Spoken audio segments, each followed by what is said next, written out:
우리 인생은 살다가 보면 전혀 예기치 않는 일을 당할 때가 많이 있습니다. 이러한 고통, 이러한 절체절명의 위기에서 우리들은 무엇을 붙잡아야겠습니까? 사람들은 때로는 아픔이 몰려오기도 하고, 때로는 사랑했던 남편이 갑작스럽게 심근경색으로 죽을 때도 있고, 또 암병으로 떠나갈 때가 있고,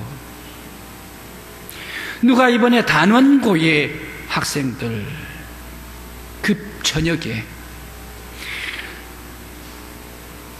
수학여행을 기쁨으로 행복감에 젖어가지고 출발을 했는데, 누가 그 다음 날 온 세상의 뉴스거리가 되어버렸을 꿈에라도 예기치를 했겠습니까? 그야말로 이러한 엄청난 그런 가슴앓이가 되어버리고 맙니다. 아이들 엄마는 어떻습니까? 내가 너를 보낼 수가 없어. 내가 너를 보낼 수가 없어. 내가 꿈속에서라도 아들 얼굴 한 번만 봤으면 좋겠다. 아들, 내 꿈속이라도 한 번 나타나 주겠니? 보내지를 못하면서 가슴앓이가 되어버리고 말았습니다. 이런 엄청난 시련의 골짜기에 떨어질 때에 사람은 무엇을 붙잡아야 하겠습니까? 사람들이 이 세상에 살아가면서 가장 많이 붙잡고 의지하는 것이 있습니다. 그것은 돈이요, 재물입니다. 그런데 돈과 재물은 잠시 잠깐의 만족과 편안함을 우리들에게 줄 수 있지만 절망의 골짜기에서까지 우리를 구출해 주지를 못하는 것이 돈입니다. 우리 한국의 가장 대표적인 기업, 세상에서 50대 안에 드는 그런 부자가 우리 한국의 삼성그룹 이건희 회장입니다. 그는 지난달 5월 10일에 급성 심경경색이 들었습니다. 그래 자기 병원, 한국에서 제일 시설을 잘 갖추고 있는 화로운 그런 호텔과 같은 그런 병원이 있습니다. 이 병원에, 자기 병원에 가지도 못합니다. 자기가 살고 있는 한남동 제일 가까운 순천향 병원에 가서 급히 치료를 받습니다. 그러면서 혼수 상태가 계속되는데 아주 좋은 치료를 받습니다. 좋은 치료를 받는데 깨어나기를 바라는데 지금 뭐라고 삼성 측에서 언론에 내고 있습니까? 지난 18일 언론에 내기를 혼수 상태에서 혼미 상태로 사람들 아침 문안 인사를 하면 이제 눈을 맞춘다. 가장 중요한 것을 보고를 하면 이제 눈을 맞추는 정도가 됐습니다. 이 상태를 의학적으로는 혼미 상태라고 얘기를 합니다. 지금 혼미 상태다라고 언론에 내고 있습니다. 한국에서도 가장 아주 부자, 바로 이 사람도 건강을 잃어버리면 돈으로 만일 이 건강을 급히 올려가지고 회복시킬 수 있다면 바로 무엇을 못하겠습니까? 오늘날 한국 사람들은 다 돈이면 못할 게가 없다. 돈이면 세상에 어떤 것도 다 살 수가 있다라고 얘기를 하지만 돈도 건강을 급히 올려서 완벽하게 회복시켜 주시지를 못하고 있는 것이다. 성경에 그래서 한 부자가 있습니다. 엄청난 부자가 있습니다. 누가복음 12장입니다. 내 영혼아, 내가 이제 먹고 마시고 즐기자라고 얘기를 합니다. 고가는 크게 다시 짓고 먹고 마시고 즐기자. 하나님께서 그때 오늘 밤에 네 영혼을 불러가 버리면 네 많이 새로 지은 이 고가는 네 것이며 그 안에 있는 모든 곡식들은 네 것이 되겠느냐. 불러가 버리면 모든 게가 다 내려놓을 수밖에 없는 것이 바로 이 세상의 모든 돈이요 재물이 아닌가. 결국 절체절명의 위기 속에서도 이 재물도 돈도 우리를 구출해 주지를 못합니다. 그런데 이러한 글이 있습니다. 돈으로 장식품을 살 수 있으나 아름다운 것은 살 수가 없다. 돈으로 사치품은 살 수가 있으나 교양은 살 수가 없다. 돈으로 땅은 살 수가 있으나 행복은 살 수가 없다.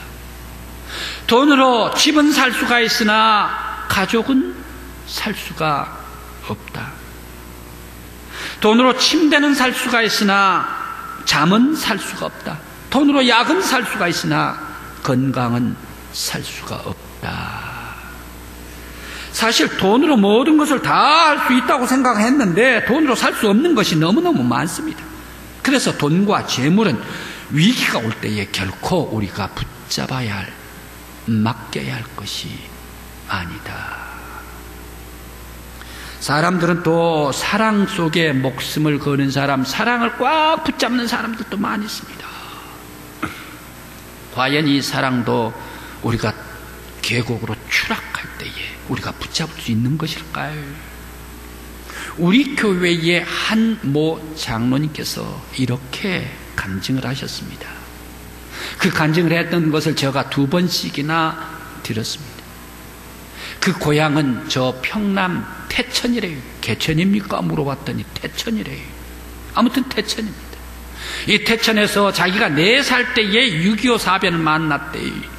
그래 4살 일사후퇴 때 온 가족들, 엄마랑 아빠랑 그리고 형들이랑 4살 더 위에 8살 형, 그 위에 형들이랑 장형이랑 같이 대동강을 건넜습니다. 대동강을 건너가지고 한참 오는데 공습, 중공군 공습은 하지요. 포탄은 여기저기서 떨어지지요. 그리고 총알은 날아오지요. 급히 내려가야 되겠지요. 그런데 이 4살짜리 아이 데리고 급히 피난갈 수가 없어요. 위에 형 8살짜리는 그래도 걸으면 잘 걷고 뛰기도 한다는 얘기예요. 그런데 4살짜리 업자니 무겁고 매자니 맬 수도 없고 그런다고 걸리자니 발걸음, 피난 걸음이 늦어져 버리고 이러다가는 다 몰살당하고 말 것 같아요. 그래 가족 회의를 했습니다. 도저히 안 되겠다. 다 죽겠단 말이야.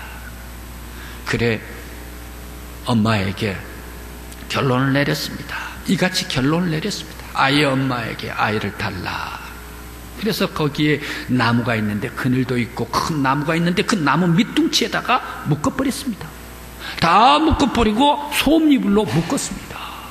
그렇게 해가지고 목죽일에다가 콩 볶은 거 목에다가 걸어줬습니다. 이거 먹고 살든지 이거 다 먹을 때까지 살든지 너의 생명은 하나님께 달려있다 해가지고 묶어놓고 떠나가는데 그 아버지 오죽했겠습니까? 묶으면서 아이 눈을 맞추지를 않습니다. 어린아이는 막 울어댑니다. 왜 날 묶냐고, 왜 날 묶냐고 발버둥 칩니다. 그 소리 듣기가 싫습니다. 그래도 계속 솜잎을과 묶었습니다. 떠나가면서 아이의 눈빛을 보지를 못합니다. 마주치지를 못합니다. 쓰라린 가슴을 안고 부여잡고 돌아보지도 못하고 가슴 찢어지는 가슴, 아픈 가슴, 미어터지는 이 마음 그대로 아예 묶어놓고 도망가듯이 출행랑해버리고 말지 않습니까? 뒤도 돌아보지도 못하고. 세상에서 가장 본능적인 사랑이 어머님이 아들 사랑 아닙니까? 세상에서 가장 본능적인 해야 할 사람이 아버지가 아들 사랑 아닙니까? 이 아들 자식 사랑도 전쟁 속에 경황이 없을 때에 그 아들도 버리고 떠나가 버리더라. 인생의 위기가 닥쳐올 때에 누구를 우리들은 붙잡아야 하는 것인가? 그러면 자식을 붙잡아야겠습니까? 한 할머니, 뉴스에 나오는 할머니. 그 할머니께서 길을 헤매다가 경찰에 발견됐습니다. 그래 경찰에 발견됐는데 급히 옮겨갔는데 너무너무 많이 아파요. 그래 이 할머니가 어떻습니까? 신장 투석을 하는데 더 이상 도저히 할 수가 없다는 얘기. 그래 아무데나 버려버리고 놔두고 와버렸지 않습니까? 할머니 고향이 어디예요? 묻지 마세요. 아들이 누구예요? 묻지 마세요. 전화번호가 어디예요? 묻지 마세요. 집이 어디예요? 묻지 마세요. 병원에 옮겨졌으나 투석을 제때 하지를 못해서 병원에 옮기고 이틀 만에 죽어버리고 말았지 않습니까? 이런 자식을 내가 붙잡고 의지하겠습니까? 그런데 또 권력을 의지하는 사람이 있습니다. 사람들은 권력 잡기를 좋아하고 권력 잡지를 못하면 권력 있는 사람 곁에 그 사람 줄이라도 붙잡기를 좋아하는 사람들이 오늘 우리 시대 사람들, 모든 사람들이 모든 남성들이 아닌가. 그런데 우리들 잘 알고 있는 전쟁의 대통령 사담 후세인입니다. 그는 1차 걸프 전쟁을 했죠. 2차 걸프 전쟁했죠. 이란과 전쟁을 했죠. 쿠르드족과 전쟁을 했죠. 그의 대통령 지위에 있으면서 전쟁 참 많이 했던 그런 사담 후세인. 그는 1979년에 대통령 자리에 오릅니다. 권좌에 오릅니다. 그러면서 강력한 통치를 해나갑니다. 그러한 권력 있는 이 사람도 결국에 있어서 2001년 9월 11일 저 아주 9.11 이 테러 때문에 미국에 이제 걸프 제2차 걸프 전쟁으로 들어가가지고 결국 그는 쫓기다가 자기의 고향 크리티크에서 하수도관에 숨어 있다가 그냥 수염 많은데 숨어 있다가 재판에 회부돼가지고 그 해에 사형 형장이 이슬로 사라져버리고 말았지 않습니까? 권무 10년이다. 권불 10년이다. 권력은 10년 이상 가면 다 썩고 허망한 것이 되어버린다. 그런데 사람들은 왜 이렇게 권력을 다 보려고 권력 있는 사람 붙잡기를 좀 줄 대기를 좋아하고 그 줄을 오얏줄이라고 잡기를 좋아하는가. 권력도 붙잡을 것이 못 됩니다. 우리가 처음 동영상에 보았듯이 손에 낀 장갑이 벗겨지면 절망의 나락으로 떨어져 버린 여인과 같이 돈과 재물과 사랑과 권력도 실체가 벗겨지면 절망의 나락으로 떨어질 수밖에 없는 것이 우리의 인생입니다. 그러면 우리가 무엇을 붙잡아야 하겠습니까?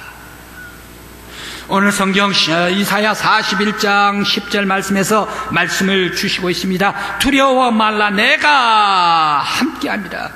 놀라지 말라, 내가 너의 하나님이라. 너를 굳세게 하리라. 너를 도와주리라.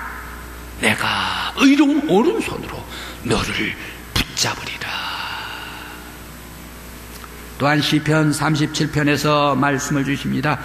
여호와는 사람의 길을 정하시고 그 길을 기뻐하시나니 넘어지나 아주 넘어지지 아니함은 여호와께서 그의 의로운 손으로 붙잡아 주심이라. 그렇습니다. 하나님께서만이 붙잡을 때에 우리들은 깊은 나락의 골짜기에 떨어진다 하더라도 우리들은 생명을 얻고 구원을 얻고 소망을 얻을 수가 있습니다. 우리 예수 그리스도를 붙잡으십시다. 우리 변함없는 예수 그리스도, 사랑의 그리스도, 따뜻한 그리스도, 품이 넓으신 예수 그리스도를 우리 붙잡으십시다. 예수 그리스도는 어떤 분이십니까? 갈릴리에 오셔서 38년 된 병자, 인생에 38년간 병으로 살았다, 38년간 병으로 살았다, 인생 40년을 병으로 산 것 아닙니까? 그럼 인생 다 종쳤죠. 그런 사람에게까지 와서 일어나라 고쳐주시는 예수 그리스도. 눈먼 사람, 그리고 또 귀먼 사람, 말 못하는 사람, 그런 불쌍한 사람, 세상의 사람 취급도 받지도 못하는 그런 사람 아닙니까? 그런 사람을 다 주님께서 만나주시고 치료해 주십니다. 사람들은 아픈 사람 만나기를 꺼려합니다. 왜? 아픈 사람 만나면요 나까지 전염해 오는 것 같아가지고 힘듭니다. 다 피해버리지요. 그러나 예수님께서는 그 사람들 다 만나주시고 보듬어 주시고 치료해 주시는 예수 그리스도 아니십니까? 또 귀신 들린 사람은 어떻고요? 제정신이 아니에요. 제정신으로 살아가는 것이 아니에요. 영혼이 다른 악한 거에 딱 붙잡아가지고 유체 이탈, 영혼이 이탈돼 버린 거 아닙니까? 마귀가 먹어버린 거 아닙니까? 그런 사람에게까지 와가지고 그의 영혼을 정리해 주시고 귀신을 쫓아내 주시고 다시 깨끗한 사람으로 만들어 주신 분이 예수 그리스도. 이 예수 그리스도께서 우리가 절망의 골짜기, 아픔과 병고와 어떤 고난 속에서도 주님께서 그 골짜기까지 찾아와 주시고 내려와 주시고 여러분들을 붙잡아 주시고 나를 붙잡아 주시고 우리를 이끌어 주실 줄 믿습니다. 바로 이 예수를 붙잡는 오늘 처음 나오신 성도 여러분들 되시기를 간절히 기원합니다. 저는 제가 받은 은혜가 있을까요? 제가 받은 은혜가 있을까요? 제게 은혜를 주셨을까요? 저에게도 하나님께서는 엄청난 은혜를 주셨습니다. 아주 놀라운 은혜를 주셨습니다.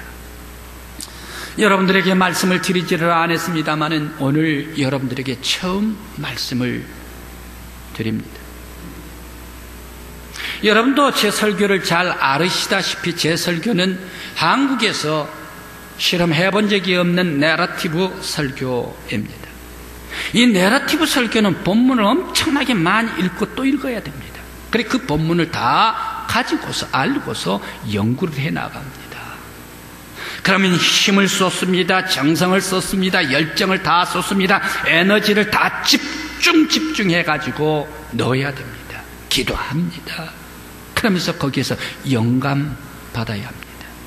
그러면서 이 설교를 작성을 하고 날 때에 힘의 에너지가 다 쇠진돼 버려요.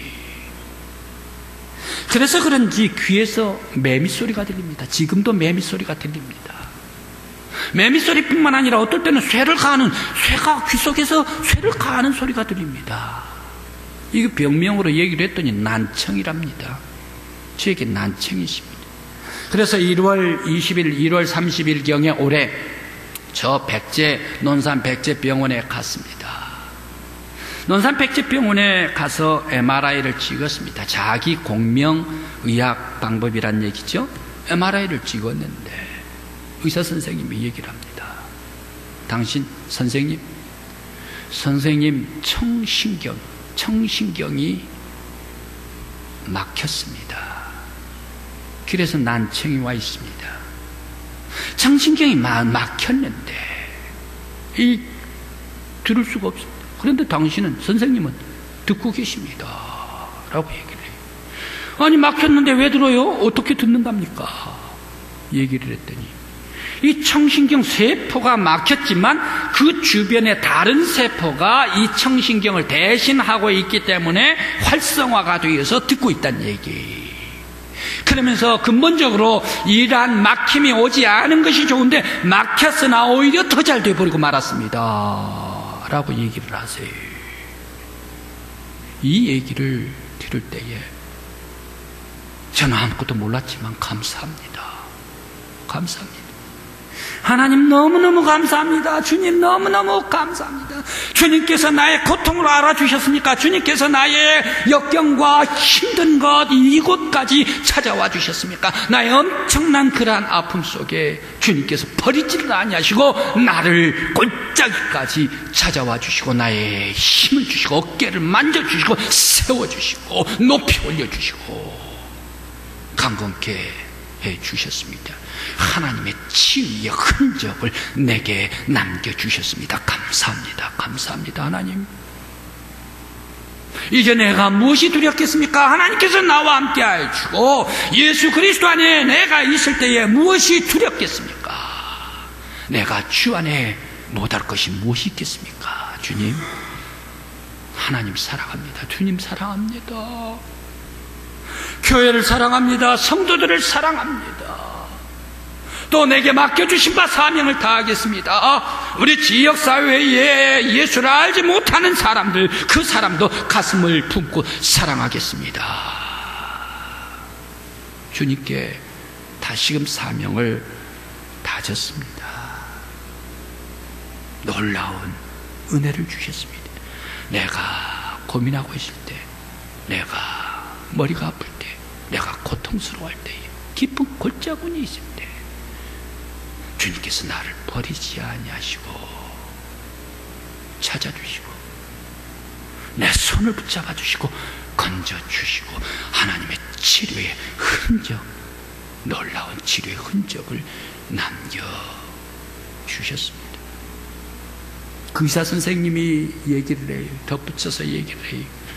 선생님, 만일 이게가 다른 것이 활성화되지를 않았더라면 아마 언어가 말을 못했을 것입니다. 그리고 오른손 첫째 엄지, 검지, 장지 이 세 손가락은 마비가 돼서 손을 쓸 수가 없었을 것입니다. 그러나 다른 세포가 다른 경로로 대신하고 있습니다. 활성화가 되어 있습니다. 이것은 엄청난 기적입니다. 어떻게 해서 이 머리가 아팠을 텐데 참고 이기셨습니까? 하나님께 감사를 드립니다. 하나님의 치료의 역사, 하나님의 기적의 역사, 능력의 역사로 함께 하신 하나님께 감사와 우리 주님께 영광을 돌립니다. 갈릴리 예수님께서는 수많은 사람들, 각색 병든 사람들 다 만나주시고 찾아가 주시고 치료해 주시고 그의 아픔과 고민과 괴로움 다 보듬어 주시고 그들에게 소망을 주셨습니다. 구원을 주셨습니다. 치료해 주신 예수 그리스도께서 오늘 성전에 새롭게 찾아오신 여러분들 위해 여러분들의 아픔도, 여러분들의 고민도, 여러분들의 깊은 골짜기도 인생에 있어서 완벽하지 못하니까 어떤 상황 속에서라도 주님께서 여러분들을 붙잡아 주시고 함께 해주시기를 간절히 기원합니다. 무엇을 붙잡을까요? 우리들은 무엇을 붙잡을까요?